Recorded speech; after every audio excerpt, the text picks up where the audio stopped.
Welcome to Mishna study Masechet Pesachim Perek Daled. I'm going to say Mishnah Yod, even though it's not really Mishnah. I'll explain. Harambam opens up and it says that this halacha, he always calls Mishnah halacha, is a tosefta. Right? Tosefta is another Tanaic source, and it did not make it into Mishnah. But Harambam says over here, Ra'iti de Farasha Gamken lefi sheyesh ba to'alil. Right? I'm going to explain this tosefta, right? Even though it's not in Mishnah manuscripts, because there's a lot of important things to glean from it. And over here, you're really going to see some of Harambam's personality and also what he sees as important. And if you remember in his introduction, or he mentioned this even in Masechet Berachot, anytime that there's something in Emunah that he needs to drive forward, he's going to spend a little more time on it, and that's going to be this. So what are these? We're going to speak about 6 things that King Hezekiah did. Right? King Hezekiah was a good king of Israel. You can see Melachim Bet, the 18th Perek over there, also the Yamim Bet over there, also in the, I think it's the 32nd Perek over there, and you can see what King Hezekiah did. There were 6 things King Hezekiah did. He was the king of Yehuda. Right? This was after the split of the kingdoms of Israel and Yehuda. So King Hezekiah was the Melech of Yehuda. 3 things Hachamim agreed with what he did. They praised him for it, and 3 things they did not agree. What are the 3 things that they agreed to, that they liked that he did?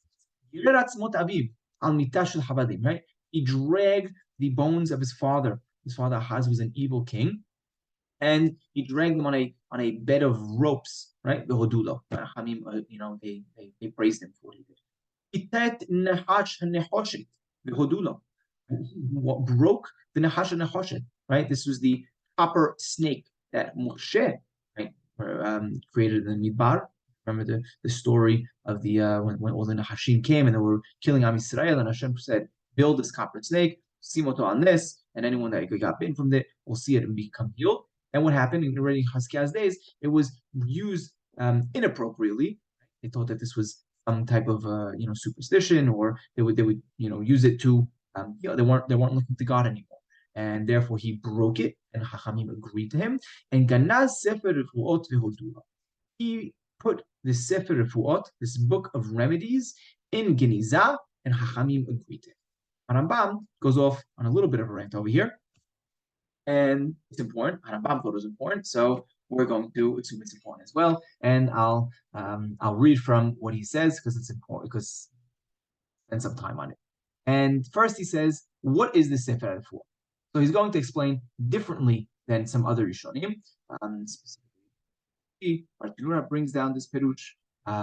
And what is it? First, Harambam's Peruch. What's Harambam's Peruch? Harambam says that this Sefer Refuot is some type of book. It was a book that was written by people that were familiar with the astrology. They would go ahead and make these different types of figures, shapes that were, they would look at them, right? And people could go ahead and look at these shapes and become healed from them. Now, this is asur, right? We're not allowed to do this. Now, the person that composed this book, that wrote this book, he only wrote it in order to learn. Right? We're allowed to learn these things. We're just not allowed to practice them. So he wrote it to learn, and as which is allowed. And what happened? People, we're not allowed to use them. Like look at mad la'asot, right? Hashem said, look at mad la'asot. We cannot use these practices. And right, we are allowed to learn to go ahead and and teach. Now, what happened? People, started to deviate from the Torah's path, and they would use this book in order to heal. Right? Again, they're using these, astrological concepts, right? We're not allowed to use, and therefore Hezekiah put this in. Or Harambam brings another peruch. It could have been a book that was written with, different, remedies and things that could either poison someone, right? And right, and someone would go ahead and take some type of drink and have, they would look, they would look bad. Doctors were able to look into this book and say, oh, he looks like this because he must have drinking, X, Y, and Z, and therefore I'm going to give him this remedy. Now, what happened? People also took this book, and instead of using it to help right? For the doctors to use to say, oh, this is the diagnosis would be such and such because I see, what he must have, drank earlier. People started using it in order to poison other people. And therefore, Hezekiah came and he decided to. Now, what did Arambam say? Right? Why do I have to, go ahead and expound on this? Because I heard, and people were explained to me, right, a different perush of what this Sefer Refuot was, this book of healing. And what was it? They said that Shlomo HaMelech, right, made this Sefer, this book of healing. And when someone got right with medicine, and when someone got sick, they would turn to this book of healing. They would know the medicine to use, and they would take the medicine. They would be healed. And Hezekiah saw that people weren't relying on Hashem, rather they were relying on the medicines, and therefore he went ahead and put it in case. Now Rambam says, in nifsad, even though that something, a perush like this is wrong, right? And it has all this nonsense to it, right? Not only that, but they actually now attribute to Hezekiah stupidity. Right? This is only something that fools would say. Right? And then also, similarly, you're attributing it to Hachamim because Hachamim Hodula in this case. So Hachamim also agree that you shouldn't be taking, medicine because now we're not going to look up to Hashem. Why is this such nonsense? Right? Why is such nonsense? Because again, HaKadosh Baruch Hu gave us the medicine to use. And Rambam says, well, if a person was hungry, right? According to their ridiculous, to svaratam and meshubeshet v'akedusha, right? To their wrong, inappropriate logic, right? Person who's hungry and he went ahead to go eat. He takes bread and eats it, right? He's going to, cure himself from his hunger. Now, does that mean he doesn't have any on now in Hashem? He doesn't have any, bitachon in God? Right? Only a fool, only a shotim gomarlehem, right? That's something, right? But everyone else understands the same way I thank God when I'm eating, thanking Him for giving me the food so I could go ahead and get rid of my hunger. So too, I will thank Him for giving me these medicines, these remedies, right? The Sefer, this book of cures. Go ahead and cure myself, right? And Harambam says, I wouldn't have to go ahead and bash this idea unless it was only because it's really so popular.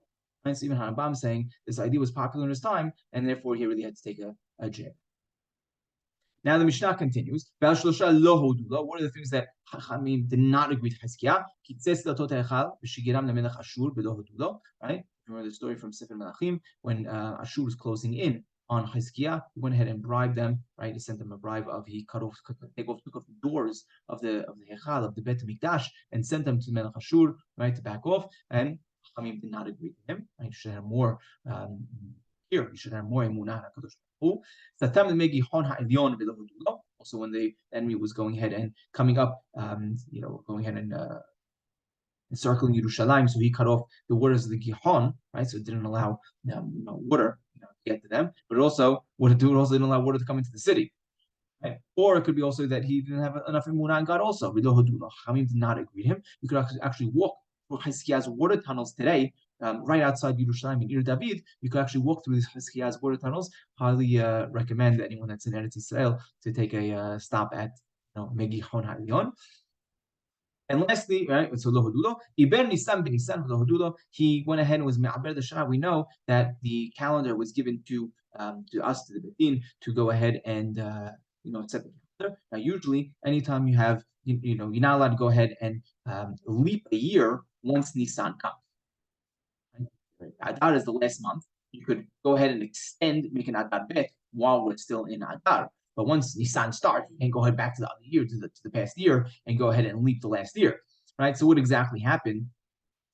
Anytime we have two Adars, we have, Adar Smuch Nisan Olam Haser. Anytime you have Adar that's right before Nisan, that Adar before Nisan is always going to be a shorter month, right? It's going to be a month of 29 days, not 30 days. Right? That's if we're relying on the actual calendar. But now if there's two Adars, first one is going to be 30 days. Now what did Hezekiah do? He came on the 30th of Adar, and he said, "Oh, this is going to be leap year." Now, what did he do? He ended up taking the 30th of Adar, right? Again, and it is already supposed to be the first day of Nisan. So he waited to the very last second, and it was really already too late. And this is what he said, that Hezekiah did, and he wasn't supposed to do so, and therefore Hamim lo hodula, they did not agree to him. This really closes off this Sefta, as we mentioned, right? This Baraita, and closes off the fourth perek of this.